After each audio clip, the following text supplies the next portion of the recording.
அன்பார்ந்த தோழர்களே, என் உயிரின் உயிரான விடுதலை சிறுத்தைகளே, உங்கள் அனைவருக்கும் என்னுடைய பணிவார்ந்த வணக்கத்தை தெரிவித்துக் கொள்கிறேன். நாளை ஜூன் 30 மேலவளவு போராளிகளின் வீரவணக்க நாள்.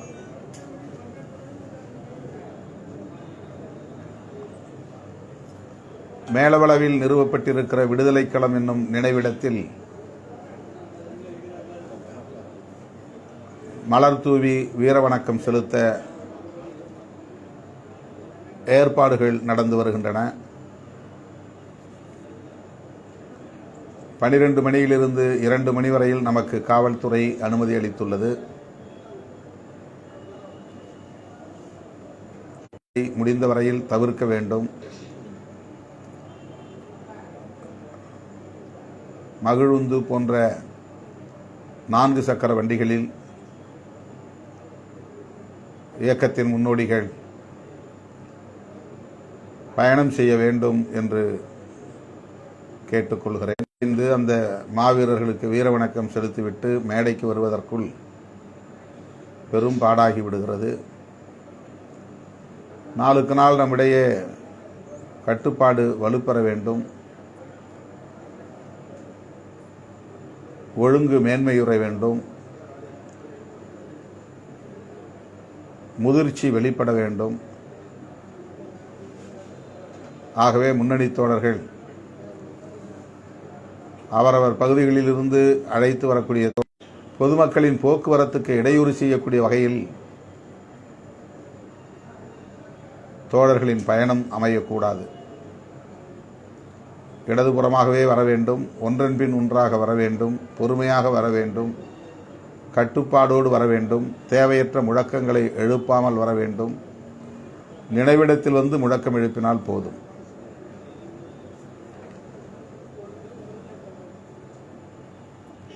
பொதுமக்கள் நம்மிடமிருந்து நிறைய எதிர்பார்க்கிறார்கள். நம்முடைய கட்டுப்பாடு நம் வளர்ச்சிக்கு மிக மிக அடிப்படையான தேவைகளுள் ஒன்றாகும். ஆகவே மேலவளவுக்கு வரக்கூடிய தோழர்கள்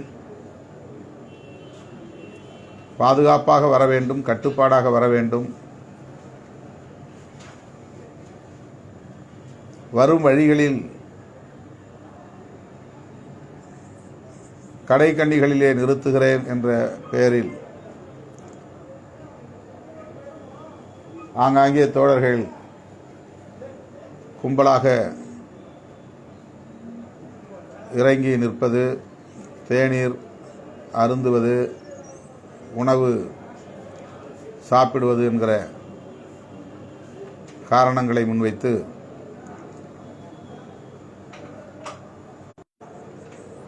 தேநீர் அருந்துகிறோம், உணவு சாப்பிடுகிறோம் என்கிற பெயரிலே போக்குவரத்தின் போது எந்த திட்டங்களையும் வைத்துக் கொள்ள வேண்டாம்.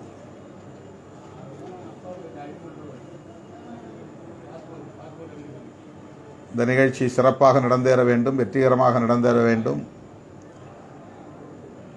சிறப்பாக வெற்றிகரமாக நடந்தேற வேண்டுமானால் கட்டுப்பாடும் ஒழுங்கும் மிக மிக முக்கியமானது.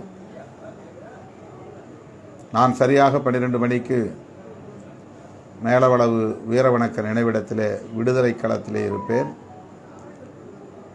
சரியாக 2 மணிக்கெல்லாம் அந்த நிகழ்ச்சியை முடித்துக்கொண்டு நான் மதுரைக்கு திரும்பி சென்னை விமானம் பிடித்து வர வேண்டும். அடுத்த நாள் அதிகாலை விமானம் பிடித்து நான் புதுதில்லிக்கு செல்ல வேண்டும்.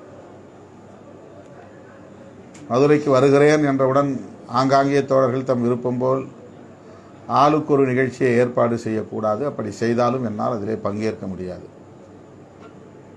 ஆகவே கட்சி வேலைதான், கட்சி பணிதான், கட்சி நிகழ்ச்சிதான் என்று நியாயப்படுத்தக்கூடாது.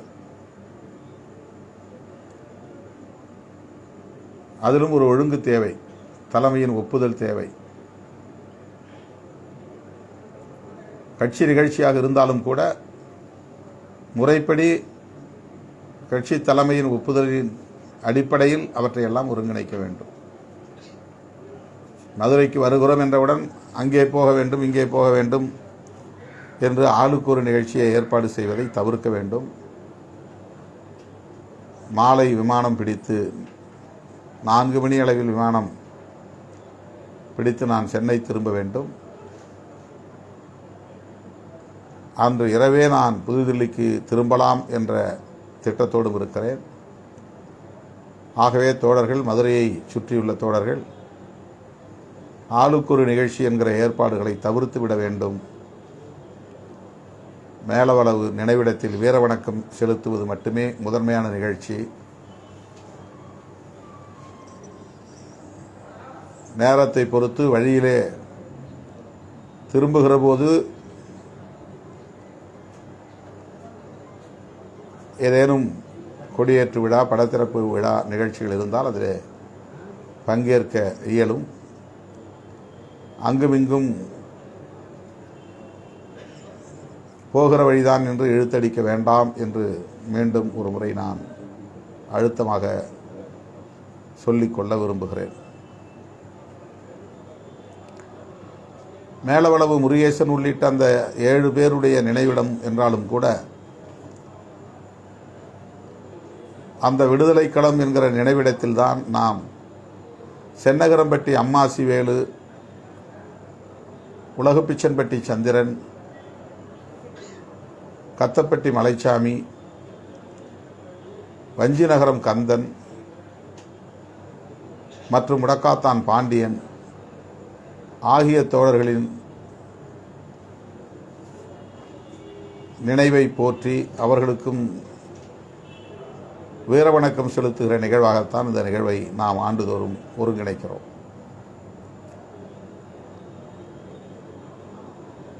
மதுரை மாவட்டத்தில் ஏராளமானவர்கள் பலியாகி இருக்கிறார்கள் என்றாலும் கூட இந்த நிகழ்ச்சிகள் மேலூர் வட்டாரத்தை ஒட்டி நடக்கிற நிகழ்ச்சிகள், நடந்த நிகழ்ச்சிகள், படுகொலைகள். சென்னகரம்பட்டி மேலவளவுக்கு அடுத்த கிராமம்தான். உலகப்பிச்சன்பட்டி மேலூருக்கு கிழக்கே உள்ள ஒரு கிராமம், திருவாதூர் பக்கத்தில். கத்தப்பட்டி என்பது மேலூர் செல்லுகிற வழியிலே சிட்டம்பட்டி அருகே இருக்கிறது, நரசிங்கம்பட்டி அருகே இருக்கிறது. வஞ்சிநகரம் மேலூரை தாண்டி தும்பப்பட்டி அருகே உள்ள ஒரு கிராமம். ஆகவே அனைத்தும் மேலூர் வட்டாரத்திற்குள்ளே இருக்கிற கிராமங்கள் என்பதால் அந்த கிராமங்களில் வெவ்வேறு காலகட்டங்களில் சாதி வெறியர்களால் படுகொலை செய்யப்பட்ட களப்போராளிகள் இவர்கள். கத்தப்பட்டி மலைச்சாமி விடுதலை சிறுத்தைகளின் கொடியை ஏற்றியதற்காக கொல்லப்பட்டார். உலகம்பிச்சப்பட்டி சந்திரன், வணங்காமுடி சந்திரன், புரட்சியாளர் அம்பேத்கர் பிறந்தநாள் விழா கொண்டாடினார் என்பதற்காக கொல்லப்பட்டார். சென்னகரம்பட்டி அம்மாசி வேலு எந்த குற்றச் செயல்களிலும் ஈடுபட்டவர்கள் இல்லை, எந்த அரசியல் நடவடிக்கைகளிலும் ஈடுபட்டவர்கள் அல்ல. அரசுக்கு சொந்தமான இந்து அறநிலையத்துறைக்கு சொந்தமான நிலத்தை சென்னகரம்பட்டி கிராமத்தை சார்ந்த தலித்துகள் ஏலத்தில் பங்கெடுத்தார்கள் என்பதற்காக, அப்படி ஒரு ஏலம் நடந்ததே அறியாத அப்பாவிகள் அம்மாசியும் வேலும் கட்டிட வேலைக்கு போய்விட்டு ஊருக்கு திரும்பும்போது வழிமறித்து வண்டியிலிருந்து பேருந்திலிருந்து இழுத்து சென்று குரல் வலையை அறுத்து கொலை செய்தார்கள் சாதி வெறியர்கள். ஆகவே இந்த தோழர்கள் இந்த மேலூர் வட்டாரத்திலே படுகொலை செய்யப்பட்டவர்கள். மதுரை மாநகரத்துக்கு உட்பட்ட முடக்காத்தான் கிராமத்தை சார்ந்த பாண்டியன், நம்முடைய கட்சியின் அப்போதைய மாநில பொருளாளர், ஜூன் மாதம் 18ஆம் தேதி கொல்லப்பட்டார் சாதி வெறியர்களால். ஜூன் 18, ஜூன் 30, ஜூன் மாதத்திலேயே இந்த நினைவு நாள்கள் வருவதை ஒட்டி ஜூன் 18க்கு தனியே முடக்காத்தான் கிராமத்திற்கு செல்ல இயலாத நிலையில் அவருடைய நினைவை போற்றும் வகையிலே ஜூன் 30 நாம் இந்த மாவீரர்களின் நினைவு நாளோடு முடக்காத்தான் பாண்டியனின் வீரவணக்க நிகழ்வையும் நாம் இணைத்து நடத்துகிறோம். அருமை தோழர்களே, 2008 நடைபெற்ற மண்ணுரிமை மாநாட்டின் போது மாநாடு முடிந்து வீடு திரும்புகிற வழியில் பூதக்குடியை சார்ந்த தோழர்கள் குமாரம் அருகே உள்ள நினைவு கூற கடமைப்பட்டிருக்கிறோம் என்றாலும் கூட மேலூர் வட்டாரத்தில் சாதி வீரர்களால் படுகொலை செய்யப்பட்ட தோழர்களுக்கும் ஜூன் மாதத்திலேயே படுகொலை செய்யப்பட்ட காரணத்தினால் தம்பி முழக்காத்தான் பாண்டியனுக்கும் சேர்த்து ஒரே நாளில் ஜூன் 30ஆம் நாளில் மேளவளவிலே நாம் வீரவணக்கம் செலுத்துகிறோம், ஆண்டுதோறும் செலுத்துகிறோம். அத்தகைய நிகழ்வு நாளை நடைபெற உள்ளது. அந்த நிகழ்வில் மதுரை மற்றும் மதுரையை சுற்றியுள்ள மாவட்டங்களை சார்ந்த தோழர்கள், இயக்கத்தின் முன்னோடிகள், புதிய தலைமுறையை சார்ந்த இளம் சிறுத்தைகள் தவறாமல் பங்கேற்க வேண்டும். காவல்துறையின் வழிகாட்டுதலின்படி பயணத்தை ஒழுங்கு செய்து கொள்ள வேண்டும். கட்டுப்பாட்டை கடைபிடித்து நிகழ்ச்சியை சிறப்புற நடத்துவதற்கு ஒத்துழைக்க வேண்டும்.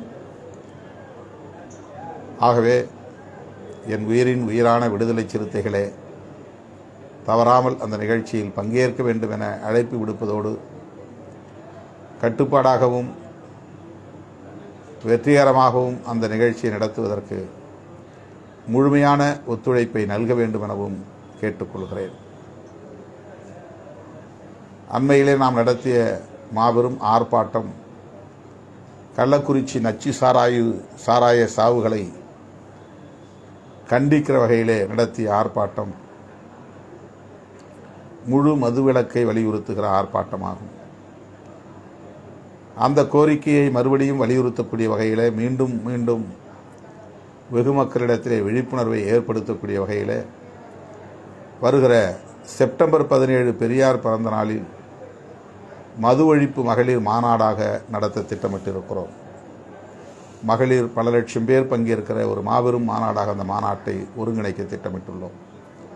அதையொட்டி நான் மண்டல வாரியாக மகளிரை சந்திக்க திட்டமிட்டிருக்கிறேன். எப்படி வெல்லும் ஜனநாயக மாநாடு அரசியல் அரங்கில் ஒரு அதிர்வை ஏற்படுத்தியதோ, அதைப்போல் இந்த மது ஒழிப்பு மகளிர் மாநாடு அகில இந்திய அளவில் ஒரு மகத்தான தாக்கத்தை ஏற்படுத்த வேண்டும். அதற்கேற்ப நாம் சிறப்பாக இந்த மாநாட்டுக்கான ஒருங்கிணைப்பு பணிகளை மேற்கொள்ள வேண்டும்.